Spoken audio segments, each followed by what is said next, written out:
All the news in sports and in college football, it just is never ending. Welcome in, everybody, to episode 45 of Deep in the Heart of Longhorn Sports. I'm Michael Wein, high atop a rainy and gloomy and cloudy Houston, Texas. Wednesday, January 24th, just about 9 p.m. Central Time. We're back for another episode of Deep in the Heart of Longhorn Sports. We've got a loaded show today. Texas basketball, a lot has changed since we last talked about that team on our last episode. They've gotten 2 ranked wins in a row, so we're going to talk all about that and what that means for potentially the future, or the at least the short and intermediate future. And then the Michigan job is open. So we have to talk about that from a college standpoint. On our NFL episode, we will address the NFL side of things. And then to wrap it all up, we've got a new intro that we're going to be introducing for Portal Nuggets. And we're going to hit 4 programs today, all of which have made really good and interesting portal moves.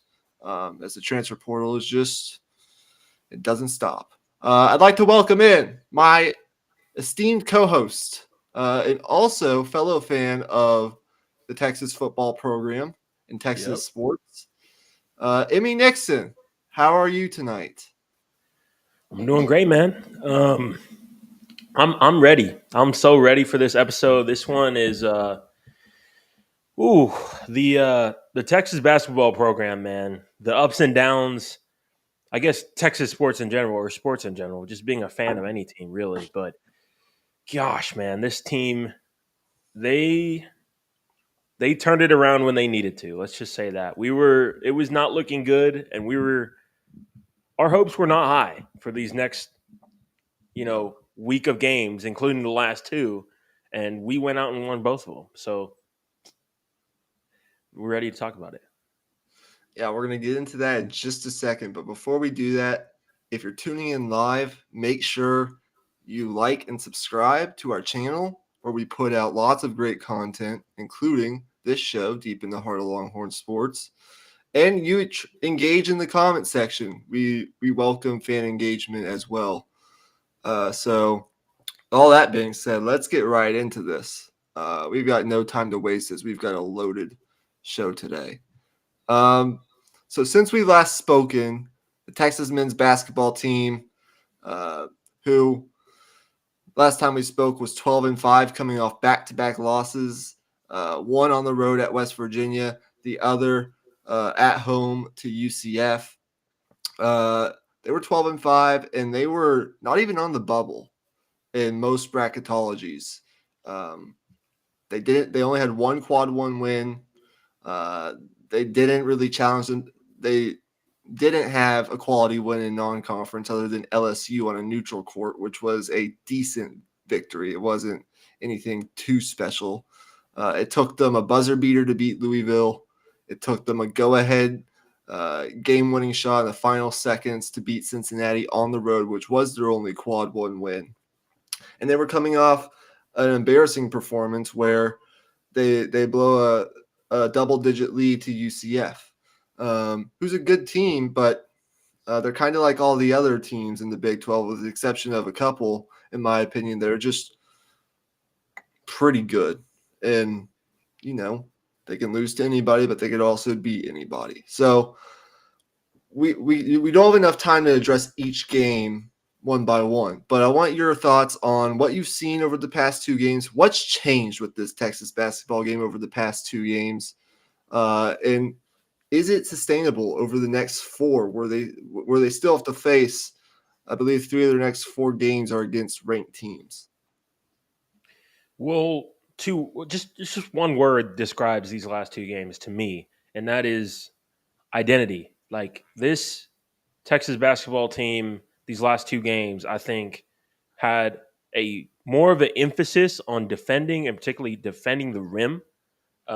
Their rim protection, their active hands in the paint, just in general, they're causing deflections whenever someone drives to the lane. They're just going to foul them. They're not going to give it that easy bucket. It's just more of an emphasis, more of a commitment to defending the basket. And from there, it allows, your players to just fly around defensively. Like there's a lot of athleticism on the floor. Like we may not have, the size in the backcourt. That's been the huge storyline with Texas is the fact that, Max Asmus and Tyrese Hunter are two small point guards at our guard spot.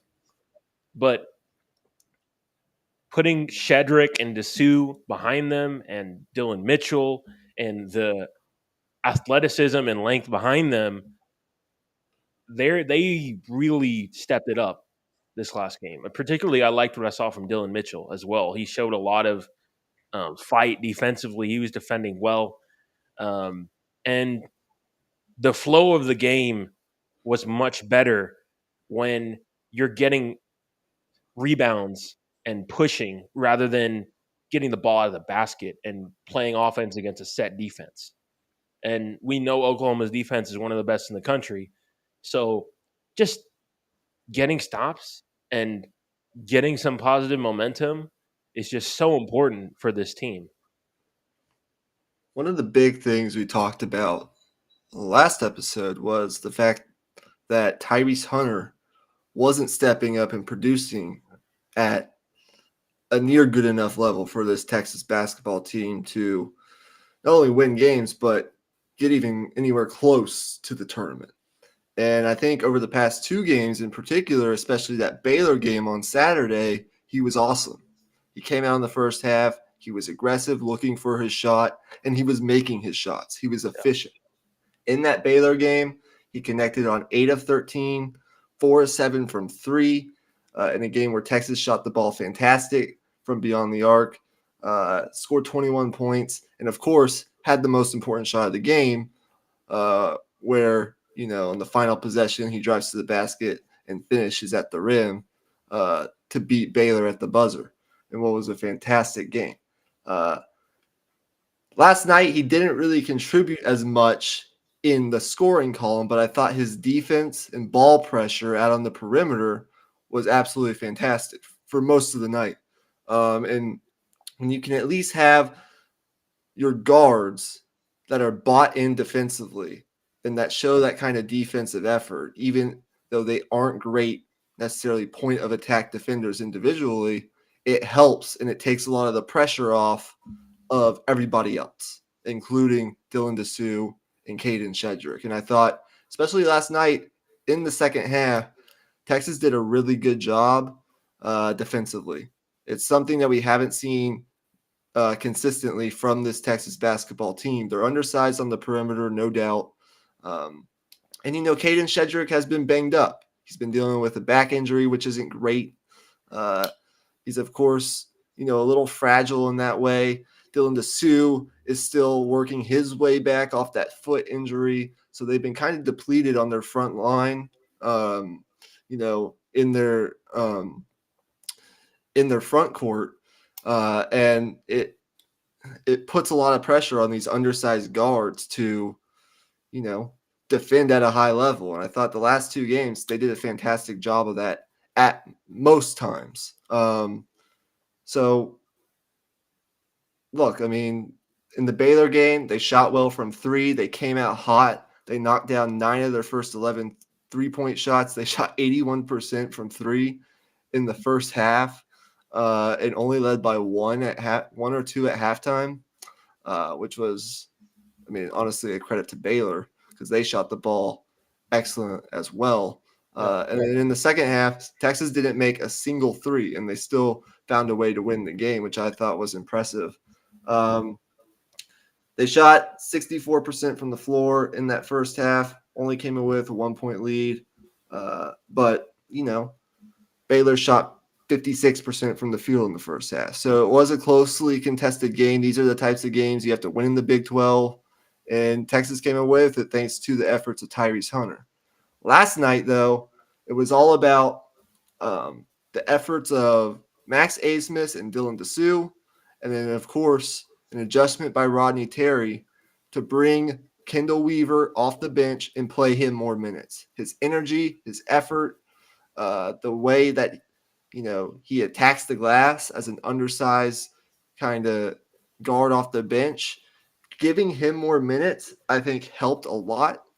He's like an energizer bunny in a way, and he was great. He added 11 points off the bench. That's another thing this Texas team has been missing consistently is someone to come off the bench like last year, Serge Jabari Rice, and to give you 15, 20 minutes a night where you can count on double digits, contributing on the defensive end of the floor, rebounding, everything. And Kendall Yeah. Weaver did that. And that's huge. If Kendall Weaver can step up like that, he's a younger player on this team. That's fantastic for the flexibility that it gives Rodney Terry. They've inserted Ithiel Horton, the transfer from UCF in Pittsburgh, into the starting lineup. They took Brock Cunningham out of the starting lineup, and that's given them a little bit more floor spacing and Yep. shooting, which I Huge. like. And he's got a little more size to him. So you can put him on those bigger guards like Baylor has to at least disrupt some of that action on the perimeter. And look, I mean, last night really came down to Max Abmas and Dylan Dessou. Max Abmas is playing at a really, really high level right now. He's playing at like an all Big 12 first team level right now. He's making his shots. He is a volume shooter and a volume scorer, but he's doing it efficiently. Yeah. And last night, he showed fantastic effort on the defensive end. He forced a couple key turnovers late in that game last night against Oklahoma. He's getting to his spots on the floor, finding his comfortability within this Texas offense. And Dylan Dessou, I mean, he's a threat from anywhere now. Last year in the tournament, we saw him kind of expand his game out to like that mid-range, 15 feet, 12 feet, 12 to 15 feet range.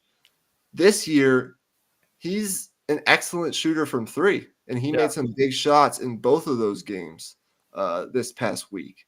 And when they have that two-man game working and they show that effort on the defensive end, and then you can kind of stagger Dessou's minutes with Caden Shedrick, who comes in, does the dirty work, gives you some rebounding, can score in the post, and gives you rim protection. This Texas basketball team has the potential to be a Sweet 16 team. Yeah. It's just they have to bring it every night, especially on the defensive end. Yeah.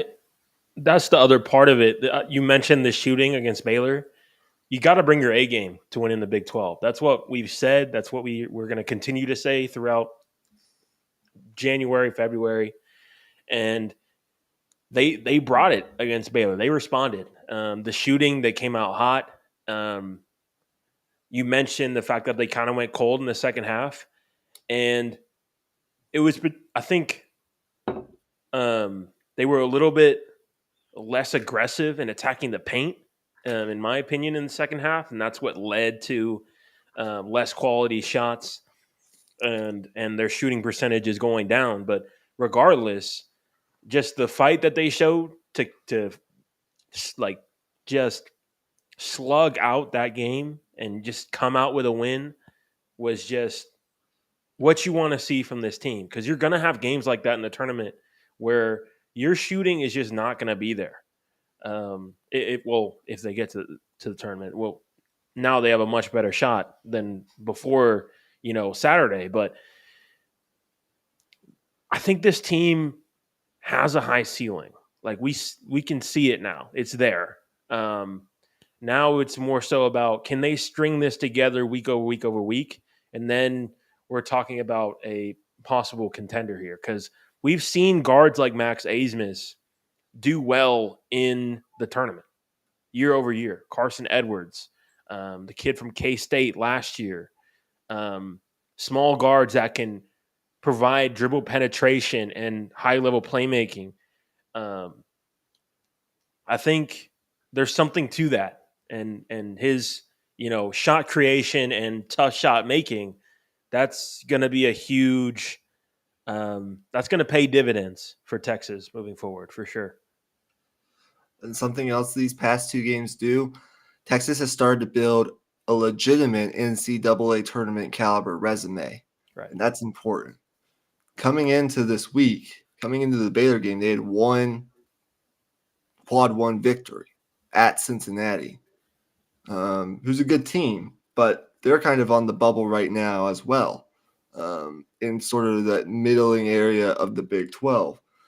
Now, thanks to wins against Baylor and at Oklahoma, you now all of a sudden have 3 quad one victories. And that win over Oklahoma last night, I mean, road victories in the Big 12 are very, very hard to come by. You can play your A game on the road in the Big 12 and still come away, with a loss most nights. I mean, it's that good of a league, top to bottom. And this win over Oklahoma last night brought their net ranking up 14 spots alone. It looks really, really good on your resume. And so Texas will continue to have those opportunities to build that resume up. They started 1-3 in conference play. They lost to Tech at home in their first game, but Tech is like second in the Big 12 right now. They're really, really good, top 25 caliber kind of team. So you like to, of course, defend your home court always. And Texas did not play well in that game, but there's no shame in losing to a team like Texas Tech. You lost the road game you shouldn't have at West Virginia. And then the game you really shouldn't have lost was the home game to UCF. Not because UCF's a bad team, because you controlled that game for over half the game, and then you just let it slip away. But, I mean, it's not going to stop. The challenge doesn't stop. Texas has to keep this up. They head to number 21 BYU on Saturday, and then they have a quick turnaround. They come home on Monday to host Houston, who's one of the best teams in the country. And then next weekend, they'll head out to Fort Worth to face a really good TCU team, and they turn back around to host Iowa State, who's a top 25 team, the weekend right before the Super Bowl. So it's not going to stop. But the fact that they were able to secure 2 victories at the start of this gauntlet that we talked about in our last episode is huge. A couple more things I want to mention. You mentioned Dylan Mitchell, and we talked about him a little bit in our season preview. He was my X factor. I thought he'd become more of a volume scorer for this Texas team this year. Yeah. He hasn't really done that yet. And he might not ever really become a player in college that scores in bunches. But he does a lot of the other necessary things that constitute winning basketball on offense and defense. And he's doing those things to make up for the fact that he's not scoring a lot. Yesterday, he pulled down 13 boards. 12 of them were defensive rebounds, which is absolutely fantastic. He started a number of fast break possessions on the dribble. He was initiating offense, setting screens, getting on the glass, and blocking shots with his athleticism and length on the defensive end. If he's doing that, and then, in between getting a couple dunks, easy buckets at the rim, putting up 8-10 points a night, pulling down a bunch of rebounds, blocking some shots, that's huge. And you see kind of the well-roundedness of his game, and the things that he's able to do. That's big for Texas. And last night was a complete game. They shot 50% from the field. They shot 44% from 3, and they shot 83% from the stripe. In that second half, they got to the free throw line, and they made their foul shots, which is excellent. 6 straight wins now over Oklahoma, 5 straight wins in Norman. Norman has become like Moody Center North in a way. Texas loves playing there for whatever reason. And Porter Moser now, in his time at Oklahoma, since being hired away from Loyola Chicago, is 0-5 against the Longhorns. So Uh, we'll see where this goes, but really encouraging signs from this Texas basketball Yeah, team. It was really I just dire. want to say one more thing. Sorry, I want Tyrod or I want Rodney Terry to try and I don't know why I said Tyrell Terry. That was a Mavs draft pick from a few years ago. I'm tripping. Anyways, a big lineup with Shedrick, Dessou, Mitchell on the floor. Like a bit like the lineup the Cavs ran out a few years ago with Jared Allen, Evan Mobley, and Larry Markkinen. I think a lineup like that, I think that lineup could be really huge when it comes to tournament play because it gives you size and you still have the mobility to defend on the perimeter and rotate defensively and play fast. I think that paired with the two guards, I think that should be the starting lineup moving forward, or the one of the closing lineups that he should try out. Yeah, and if you didn't get a chance to watch last night's game, but you have it recorded, just go watch from the 11-minute mark of the second half on. That's where Texas really dominated this game. Yeah. At the 11-minute mark, it was 55-54 Texas. From there until the under 4 timeout, the Longhorns scored on 8 of their next 11 possessions. Dessou, Asmus, Weaver, a layup by Hunter, all got in the mix, and they held Oklahoma scoreless on 7 of their next 10 possessions, and that's where they really built that lead, thanks to rebounding, defense, and just flat-out effort, winning efforts from Dylan Dessou, Kendall Weaver, and Max Asmus. They were productive. And another thing that we shouldn't fail to point out is two things. For this Texas basketball team to continue this, they're going to need to, one, stop turning the ball over, which they did in the second half last night. And two, show the effort that they did on the glass last night. They out-rebounded Oklahoma by, I think, 14 or 15 last night. I mean, they dominated the glass. That hasn't been the case with this Texas basketball team. They came in to last night ranked 13th out of 14 Big 12 teams in rebounding. It's not good. So need to continue to see that because when you get stops in the Big 12, you have to be able to secure the ball. Possessions are at a premium, especially when you're going up against these high-powered, really good offenses. And if you give those teams second chances, your chances to win in this league just dwindle significantly. And so there's a lot here, but hopefully by the next time we talk, Texas will have another quad one win in their back pockets with either a win over BYU or maybe Houston. I'm not exactly sure when the next hole is going to be, but it'll be sometime either in between those games or after the Houston game. So we'll see where this goes. But credit to Rodney Terry for rallying the troops after 2 games that they really shouldn't have lost. I mean, it wasn't looking good. Yeah. Huge wins. Huge wins. Okay. Let's transition to the college football side of things. Thank you guys for tuning in. So news came down tonight that Jim Harbaugh is taking his coaching talents back to the NFL after winning the national championship with Michigan.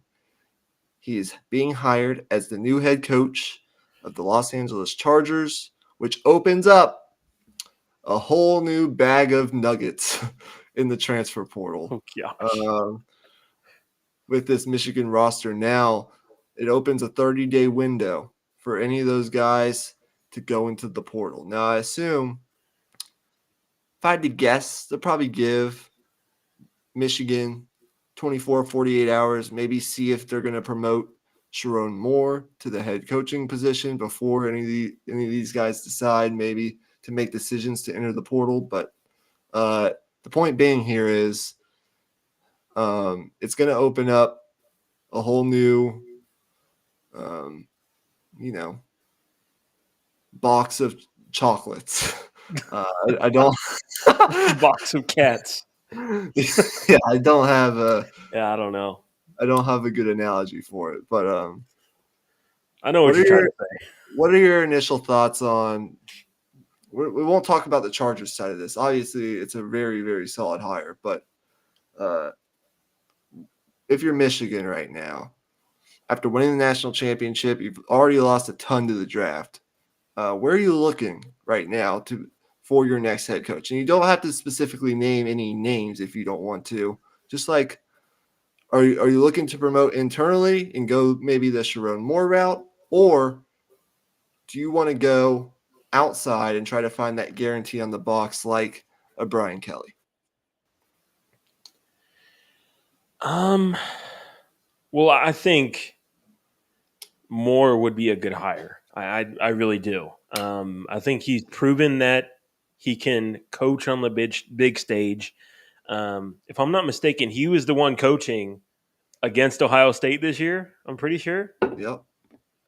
Yeah, I mean, he's been there, done that in terms of being in the Michigan program, being at the helm. It's not the same thing, but that is the pinnacle of Michigan football is going to Ohio State and winning. And he did that. So I don't know what more he can really do to be like, hey, like I'm your guy. That's really all I can really say about it. I don't know if Brian Kelly would leave LSU. I think LSU is a fantastic situation and a good place to be right now. I think he's still building it, and people need to be patient. But I don't know if Brian Kelly would just up and leave so soon in that situation. The other part of this is Jesse Minter leaving as the defensive coordinator, who I consider as being one of the best, defensive coordinators in the country. Period.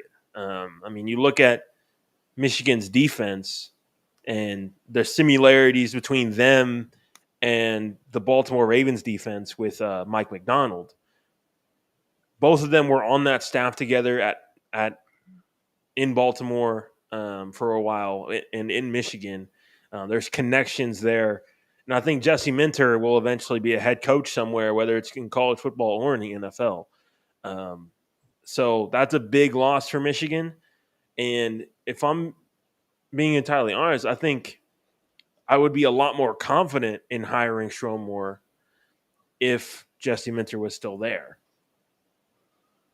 Yeah, I think the optimal route is to hire Sharon Moore and do it within the next 24, 48 hours. Stability is vital in today's world of college football. You want to maintain as much stability as you can because kids with NIL, the transfer portal, have opportunities to go elsewhere. And it's different than it was 10 years ago where you may have committed to a school, to go to a school and stay there for 3-4 years before you go to the NFL than it is today, where you maybe more so commit to a coach, a head coach, and rather than, a school. And you're looking, if your coach moves, you might go with him or you might go elsewhere. You're looking to really, it's like individual business decisions nowadays for these players. And that's really what college football to an extent has become. And I think hiring Sharon Moore, number one, offensive mind. Um, he's stepped in and has experience as a head coach, or at least an interim head coach, filling in for John Harbaugh this past year. He went 4-0. He beat Penn State. He beat Ohio State. Um, he was 2-0 against AP top 10 teams, 1-0 against top 5 teams. As an offensive minded guy, he's developed back-to-back Joe Moore award-winning offensive lines last year and the year before. And he knows the offensive line. He knows uh, offense as a whole, and I think Yeah. uh, he'll be able to recruit that region. He's a Michigan man, and so I think that's probably the optimal route. Um, I think the players obviously love him. We saw that when he was filling in and their reactions to the way that he led that team. He's a leader, and I just don't think I can't really think of guys right now, as you mentioned. I don't know if it's not a guarantee Brian Kelly leaves LSU. He's being paid extremely well down there. The talent base that's available to him in Louisiana is much better than it was when he was at Notre Dame. He's in the SEC. I think he's built a level of comfortability there with the staff that he's built and the players that he has, the players that he's recruited. I'm not saying he wouldn't take the Michigan job. I mean, Michigan is an all-time program, but it just seems like that might not be something that eventually will come to fruition. I think it's more unlikely than it is likely, just in my opinion. And I think if you look at some of the other coaching candidates, you might want to go after, the Chris Klymans of the world from Kansas State, Lance Leipold's from Kansas, um, even maybe a Luke Fickle might be interesting, but I would go as uh, our friend here in the chat says, go Sharon Moore for sure. He ensures the most stability possible for your program, continuity, and I think he's been vetted now under Jim Harbaugh, and so I think he's ready for this opportunity.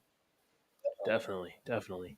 Um, I'm not sure who their next quarterback is, but regardless, I think the offensive line you've built there, the culture you've built there, and just, I mean, the recruiting year over year and the culture there, it doesn't just completely go away. That's for sure. I think there will still be, you know, many winning seasons to come for Michigan. There's no doubt about that. Yeah, how about them Lions? Are they the new America's team? Hey, right now they might be.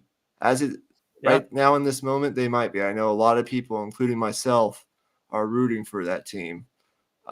And Emmy can vouch for me. I've been pretty high on the Lions this year. I've been there from the yeah, start. I think they're playing really well. We're going to talk about it here either tonight or tomorrow night, the NFC Championship game. So highly encourage you. We're here live. Uh, check it out. Whether you can tune in live or you just tune in later, check out our thoughts on the Lions on our NFL episode. But thank you for engaging in the chat. We greatly appreciate it. Of course, it does look like you are a big Michigan fan, which is greatly appreciated.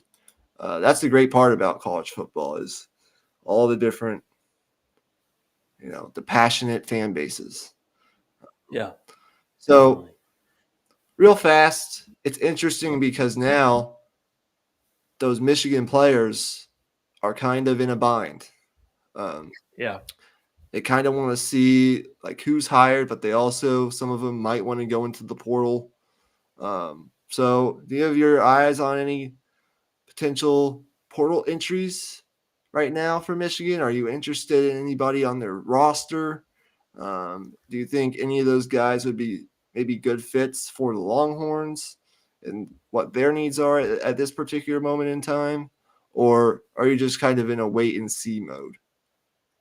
I'm definitely in more of a wait and see mode because I'm not sure, like with the timing of it all, I'm not sure if it'll be like the situation with Alabama, because the second semester has already started, and this isn't this isn't really the same situation as Alabama because these Michigan players they don't just get into Michigan entirely based on athletics. Like there's a different level of academics standard there.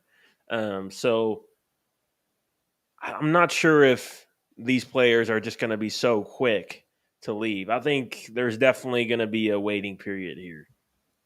Yeah, I feel the same way. We'll just have to wait and see. Now, from a Texas standpoint, um, the hard deadline to enroll in classes at Texas for this semester, if they do want to be a early enrollee, is I believe January 30th. And what are we today? January 24th. So if say one or two guys enters the portal and Texas wants to jump on them, that situation would have to move fairly quickly to get them enrolled in time. And I just don't know with the timing of everything if that's going to be something that happens in this earlier window. Now, I do think there will be some attrition here, some guys that do enter the portal, but I'm not sure we'll see anything manifest itself from at least a Longhorn perspective before the January 30th deadline to be an early enrollee. Now, could they still, enter the portal, visit Texas, commit to Texas, and decide that they won't enroll until the summer? Absolutely. So we could still see something like that. But I think your opportunities, as we've seen under Sarkisian, to play early on are to be an early enrollee, unless you're just an excellent kind of player. Like if Will Yeah. Johnson were to enter the portal, Texas would take him in a heartbeat. Because Yeah, there would be a lot of teams looking to acquire Will Johnson for he sure. feels a huge need. He instantly become their best corner, and um, you know he's going to be a starter. Um, so but it varies depending on the player. So definitely a wait and see approach. We're going to hit the Harbaugh part of this and the Chargers part of this a little harder on our NFL episode later on. But I think it was good to just give our initial reactions to Harbaugh leaving, the Michigan job opening up, and then, of course, what it all means for the portal and the Michigan program as a whole and where they look next for the next leader of their program. I think Sharon Moore's the answer. You think Sharon Moore's the answer. Joel Klatt thinks Sharon Moore is the answer. Um, a lot of uh, voices out there in the industry believe that Sharon Moore is the guy. So with all that being said, cue the new intro and let's move on to uh, portal nuggets. I'm excited for this.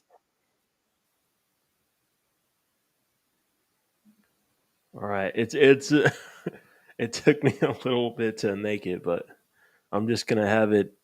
I'm gonna see if I can loop it somehow and just have it Oh, there we here go. around. There it is.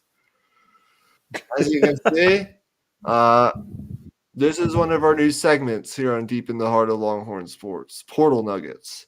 It's where we address the portal additions and subtractions of programs, various programs around the country.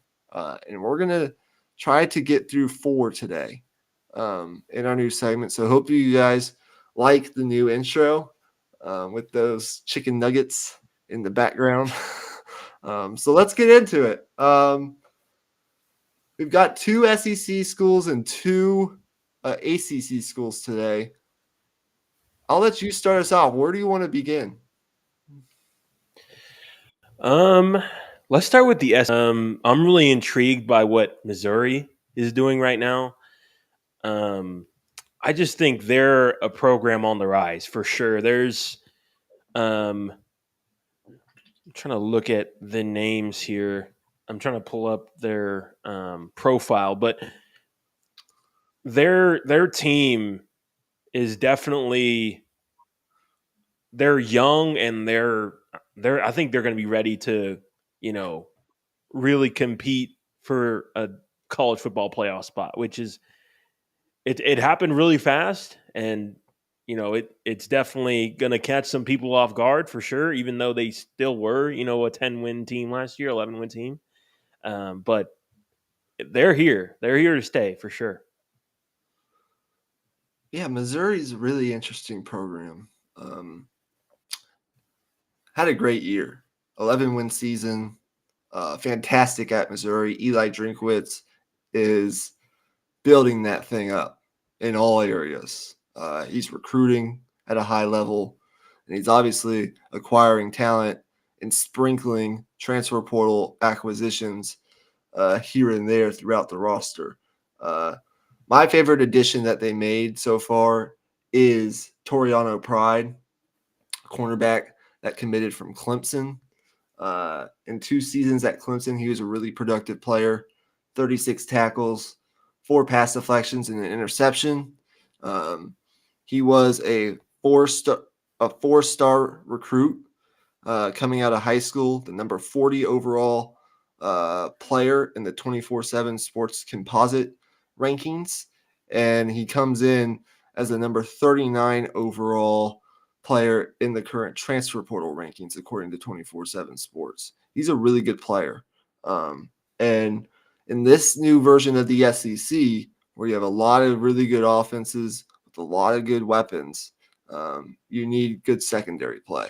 And Toriano Pride, experienced in a major conference. He's got good length, um, and I think he's a really good ad.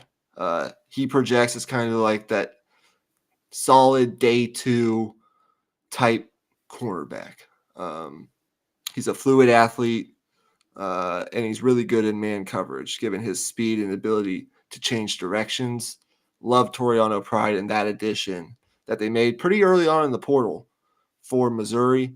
And then my other favorite addition for Missouri was Caden Green. Caden Green was a 5-star offensive tackle in the 2023 um, recruiting class, committed to Brent Venables in Oklahoma early on. Started 7 games at Oklahoma this year, was really good on that offensive line. He's a really good player. He has 3 years of eligibility remaining, but he did transfer. Uh, he entered the portal and he came back home to Missouri, um, where he played his high school ball, and uh, obviously will improve Missouri on that offensive line and in the trenches. He's super athletic. Love him as a player. Uh, those are 2 big additions in the portal for Missouri. And then you get a guy like Darius Smith, the edge from Georgia. Um, Great program. 16 games over 2 seasons at Georgia. 1 pass deflection, 16 tackles. Really athletic guy off the edge. Edge rushers are at a premium in football nowadays, and you add depth at that position at the very least. I think he's a guy who'll probably see at least solid rotation time at Missouri, if not assume a starting role. Anytime you can just pick talent from Kirby Smart's roster, it's probably not a bad thing. So uh, really good additions here in the transfer portal for Missouri. I'm interested to see what they do next. Obviously, they have Brady Cook coming back at quarterback. They have Luther Burden coming back, their number 1 receiver. He'll be one of the best receivers in the SEC next year. And they're recruiting at a really high level. So really love what Missouri's done so far in the portal. Yeah, it's been really good. 4 4-star guys. Just I think they've really elevated the depth of the roster as well. It's easy to in this era of football, throw a bunch of NIL money at a couple of 5 stars and then just be like, okay, we have great high end talent at 5 positions, and then everybody else is just kind of meh. But you can't do that in the SEC. You can't do that in most college football, really. This is a roster that's more complete now, and I think they're going to be more equipped to run the football and win in the trenches in the SEC, and that's so important, especially now that the Big Ten and the SEC are going to be the big dogs. If you're going to win um, in November and get into the playoff, you're most likely going to be playing one of those Big Ten teams with those big offensive lines, big defensive lines, and you're going to have to win in the trenches or at least hold your own. Yeah, absolutely. Okay, so let's talk about Alabama. Um, Obviously, there's been a lot of turnover at Alabama ever since Nick Saban retired. So I want to get you lead us off here. Where's your head at with Alabama? They have brought in some players lately through the portal, solid players, but they obviously had a max exodus that went along with the Nick Saban retirement. So where's your head at right now with new head coach Kalen DeBoer in this Alabama program? Well, I think this might be a transition season, but you know, there's still a lot of high end talent on this roster. They've still retained, I think, 14 or 15 like blue chip recruits, like five, like just high level guys that most rosters in the country aren't going to be able to match that. But with that being said, though, you're not going to replace guys like Caleb Downs and Proctor, their left tackle, who was considered the best tackle prospect in the nation, or tackle recruit in the nation. They both started as true freshmen. They both played in every single game. Those were two pillars of your program for the foreseeable future that you wanted to have build through to the next 3 years that they would be here before they entered the draft. And now that you don't have those guys, it just makes it more difficult. There's going to be more guys on the field that don't have experience, and we saw how difficult that can be with how they started last season. But with that being said, though, it's like they have a offense just ready to go. Like Jalen Milroe can create offense in and of it himself. Like he is a dynamic player who, no matter what type of team you have around him, I think he can take a step next year as a passer to where he'll be one of the most dynamic players in the country. And in my opinion, he could be a Heisman candidate. I think that highly of Jalen Milroe. I think he's clutch. He continues to get better over time. We saw him completely transform as a quarterback from the first game he was there to that last game against Michigan against a super tough defense. They were able to be right there at the end of the game. Um, his throwing mechanics and intermediate passing game, it wasn't really there last year, but I think that's going to continue to grow and flourish, and that's going to really mean good things for Alabama. I think they're still going to be extremely competitive simply on the fact that they have one of the best quarterbacks in the nation. Yeah, I think the point where Alabama kind of just realized it is what it is. This is what we're going to have to deal with for a little bit was when Caleb Downs and their offensive tackle, Caden Proctor, and eventually their highly recruited quarterback, Julian Sayin, all entered the portal within a span of like a couple days. Um, Look, the retirement of Nick Saban was the catalyst here for the most recent of departures. And I think Kalen DeBoer has kind of now finally kind of stopped the bleeding, which is good. As you mentioned, they still maintained a bunch of super blue chip guys. And on our next episode, which is going to be a recruiting episode, I want to get into with you and show you a deep dive into the numbers on super blue chip prospects and how where Texas stands in terms of talent on their roster. There are 4 schools right now that have really separated in terms of amount of super blue chip talent that they have on their roster, and I think you'll find those numbers fascinating. As an NFL guy, there's NFL numbers mixed in there, and I think, yeah, that's what we'll do in our next episode. But Alabama, I think once Caden Proctor and Caleb Downs hit the portal was kind of at a point where they said, all right, it is what it is. Their worst nightmares were kind of coming to full realization.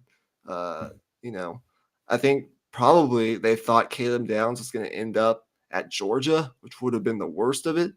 Uh, but he does actually go to Ohio State, which I guess is better for Alabama, given they don't have to face him maybe until the college football playoff. And then, um, Caden Proctor, he departs, and that's not great because he was a guy that was kind of like their version of Kelvin Banks, 5-star consensus 5-star guy out of high school. Uh, Plays at left tackle right away, really really good. Um, he enters the portal, but he's going back home to Iowa. And so both guys are now in the Big Ten. So at least you don't have to face them as often as you might if they had stayed in the SEC. You're talking about, um, a SEC defensive freshman of the year, uh, Caleb Downs, who had 107 tackles this season as a freshman. Just an incredible player who goes to Ohio State. And then your all SEC freshman left tackle. Those are big. Those were going to be big pieces of the future for Alabama. But they're not there anymore. But it's not all been terrible for Alabama. They have brought in some solid talent, and Kalen DeBoer, I think, has done as good of a job as he can do for what their circumstances are right now in Tuscaloosa. Um, Look, they bring in um, Austin Mack. If you don't know who Austin Mack is, once Julian Sayin left, and Julian Sayin being the number one overall ranked quarterback in this past recruiting cycle, the 2024 cycle, that's still not completely finished yet. He departed, and he was kind of going to be the successor to Jalen Milroe. But he departs once Saban retires, and he goes to Ohio State as well, which is kind of ridiculous. But they bring in Austin Mack through the portal. And I think this guy, he was in that 2023 cycle. He's really talented. He's 17 years old right now, so he's really young. He's going to be 18 in June. But they got him. He was at Washington before, committed to Kalen DeBoer. And when you look at that Alabama quarterback room all of a sudden, you got Jalen Milroe, who's 6'2". You got Ty Simpson still around. He's 6'1". And then you have Austin Mack, who's really unique. He's like Justin Herbert size. He's 6'6". It kind of reminds me a little bit of like the Justin Herbert, Trevor Lawrence mold kind of a quarterback. Really talented guy, 4-star guy, but I think he has 5-star capabilities. And for this year, he's going to be more of a developmental backup quarterback behind Jalen Milroe and Ty Simpson as he kind of develops his body as he's still really young. But it's an excellent get at the quarterback position for Kalen DeBoer after losing Julian Sayin. That's an important get. You want to be stocked at the quarterback position, and to be able to get a guy like that in the portal. I mean, you can't find 6'5", 6'6" quarterbacks walking around on trees in the portal. So get a guy like that, develop him. Kalen DeBoer probably knows him better than anyone, given that he was at Washington with him behind Michael Penix. So, yeah, I mean, good get.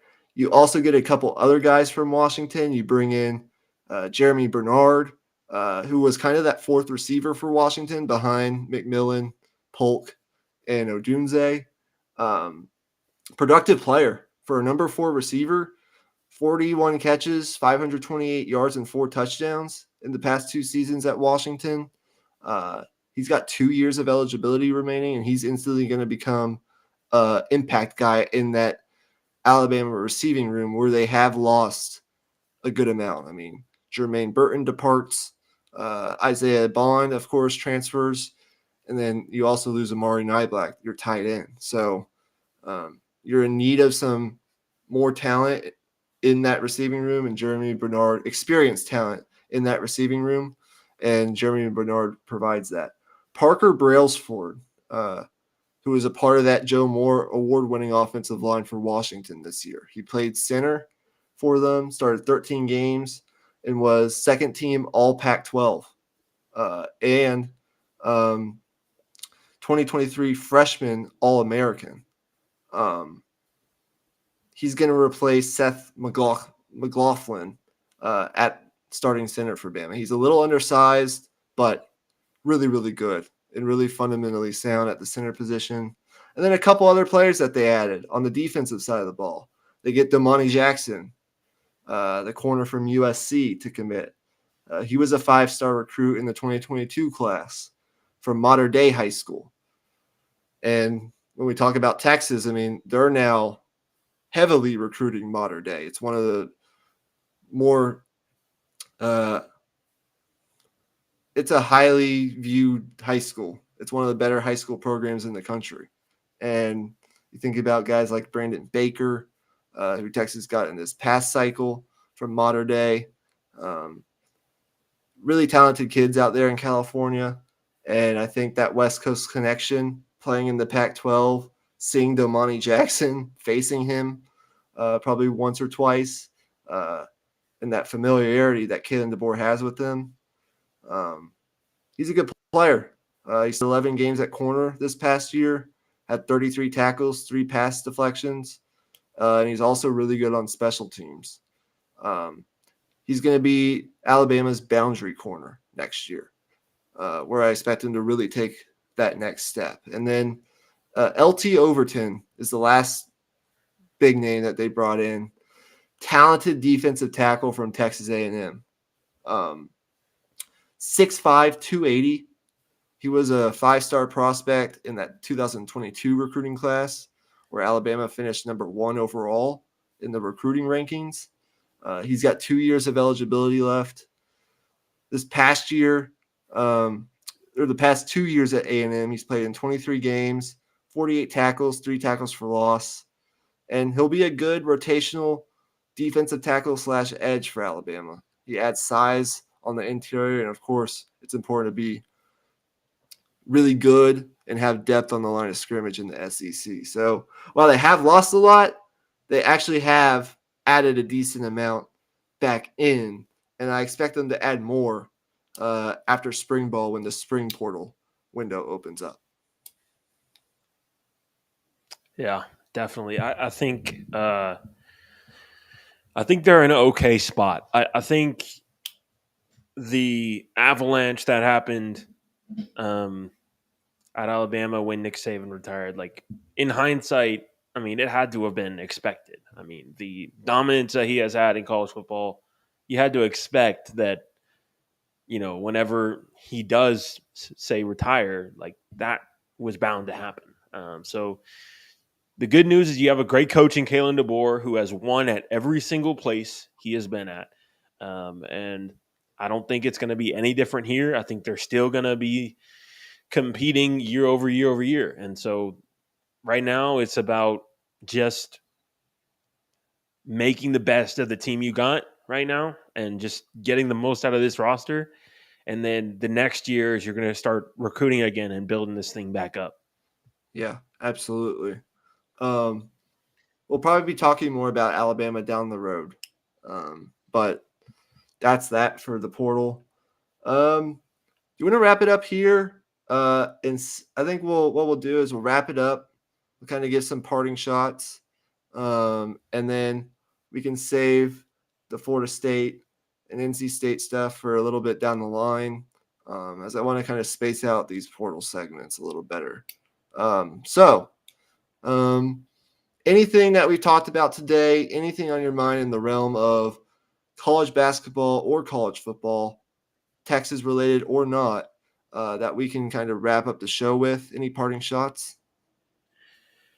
Well, I'll just say this first. If you're in the chat and you want to just ask us a question on anything in sports, or if you want to have us round back to your question earlier, say it now or forever hold your peace. But to answer your question, I think the biggest thing in college basketball right now for Texas is just staying the course. Like it's right now, I think going into this 5 game stretch that we were talking about last week, we've already 2 games into it. We're 2-0. I think if you told us that you won 3 games out of this stretch, we would be pretty happy. But now I think it's pretty realistic. We could maybe steal 4 um, if things fall in our favor. I think the schedule kind of plays against us with the quick turnaround on coming back on Monday with all that travel. But I think with how we're playing right now, we'll be in it in the late in the second half to win these games. Yeah. They've re-energized me. They've pulled me back in. And Yeah, you won't be booking any haircuts during the games anymore, huh? well, they keep winning at that rate. Maybe I don't know. Shoot, But if you got to be superstitious, I man. watched last night and basically start to finish, and they won. And that's the best they've looked. I've seen them look while watching them this year in that second half. Um, but yeah, I think my parting shot is just Max Abmas. Um, Yeah, he's something else. He's a special talent in college basketball. Um, there's a reason that he's now, I think, 13th or 14th on the all-time scoring list in college basketball. We know what he did and accomplished at Oral Roberts. And right now he's averaging close to 18 points per game for the season after getting off to kind of a slow start for the Longhorns. This is the guy, past couple games that we've seen, this is the guy Texas thought they were getting in the portal. And so that's huge. We'll see where it goes from here. I guess we can kind of talk about what, before we officially sign off, let's talk about what the next couple of episodes are going to look like on Dit Hole. Um, so, from my perspective, and then I want to get your feedback on this. Um, we're now, Texas starts baseball practice officially on Friday. So, we're now officially entering baseball season. yeah, And I believe it's 3 weeks from this Friday, that Texas has its first game against San Diego at the Dish. And so somewhere mixed in the next 2 episodes, we're going to be talking Texas baseball. Now, with that being said, I'm still relatively new to college baseball. You're new to yeah. college I baseball. am as well. Yeah, So, just like anything else, it might take us a little while to get a feel for the kinds of segments that we do and just our comfortability talking about Texas baseball. But I've been doing a lot of research, and I kind of feel like I know this team for this year pretty well. And then Emmy will do his research, and he'll yeah. probably I'll do my due diligence for be sure. able to chip in where it's needed.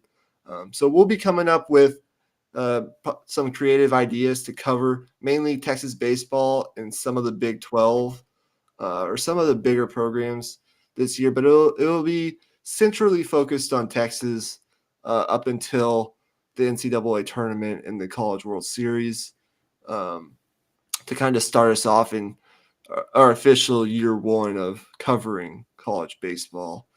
And then, as I mentioned at the beginning of the show, or earlier on in the show, uh, we haven't done just a we haven't done a whole lot of recruiting stuff.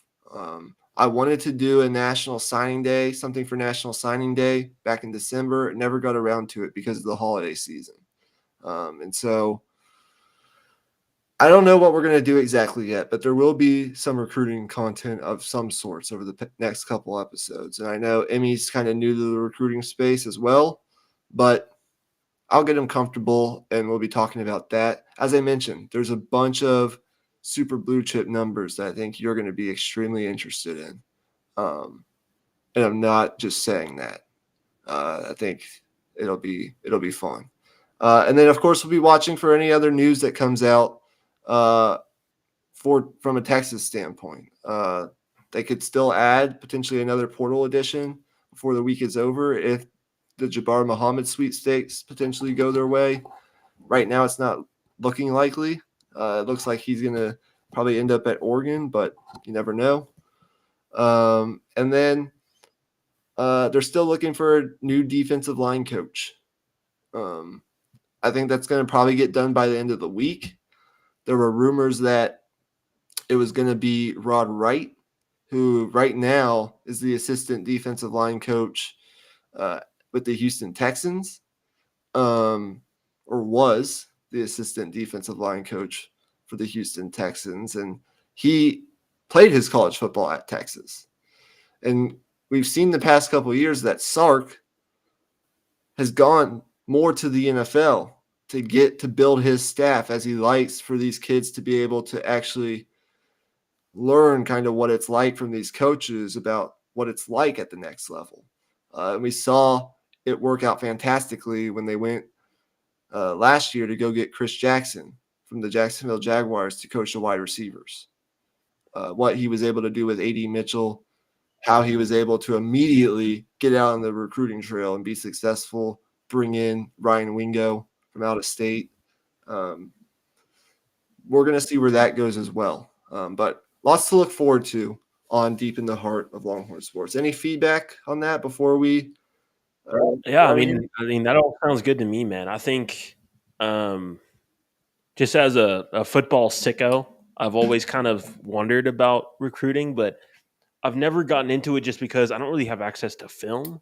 But now that we're both kind of going into the journey together, I think we'll find ways to watch film and stay informed and all that type of stuff. So I think, I'm ready for it. There's one thing I wanted to throw back at you in terms of an idea. I had this idea in the shower earlier. I don't know why I just come up with ideas in the shower. Like I don't. That's just so weird. But for maybe a dit hole episode when we just like don't have much news to cover, what if we did like a draft of professional athletes from the University of Texas? So like say was like maybe we do like a snake draft and maybe say I select Jordan Spieth with the first pick and then you take like Justin Tucker or something. Like we could go back and forth kind of.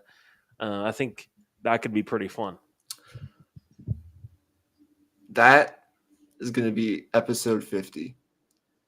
Ooh, okay. Of Deep in the Heart of Longhorn Sports. We are currently at 40. We're finishing up 45.